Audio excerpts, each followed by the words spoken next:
সাতক্ষীরায় বিএনপির বহিষ্কৃত নেতাকে মনোনয়ন দেয় সড়ক অবরোধ। আজাহারুল ইসলাম সাইদের তথ্য ভিডিও চিত্রে দেখুন বিস্তারিত।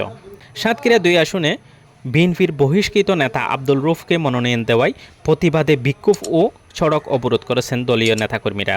ত্যাগী নেতারা চেয়ারম্যান আব্দুল মালিককে মনোনয়ন দেওয়ার দাবিতে মঙ্গলবার 18 নভেম্বর দুপুর মিলবাজার মোড় থেকে কয়েকশো নেতাকর্মী বিক্ষোভ মিছিল বের করেন।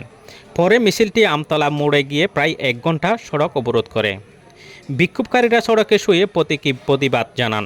তাদের অভিযোগ, বহিষ্কৃত নেতাকে মনোনয়ন দেওয়া তৃণমূলের মাঝে ক্ষোভ তৈরি হয়েছে। বক্তারা বলেন, দীর্ঘ 15 বছর ধরে দলীয় আন্দোলন সংগ্রামে আব্দুল আলিম গুরুত্বপূর্ণ ভূমিকা রেখেছেন। এমন ত্যাগী নেতাকে বাদ দেওয়া গ্রহণযোগ্য নয়।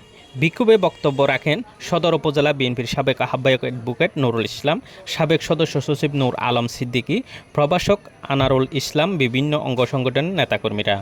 সড়ক অবরোধের কারণে আমতলা মোড় এলাকায় প্রায় 1 ঘন্টা যান চলাচল বন্ধ থাকে এবং সাধারণ মানুষের ভোগান্তিতে পড়েন।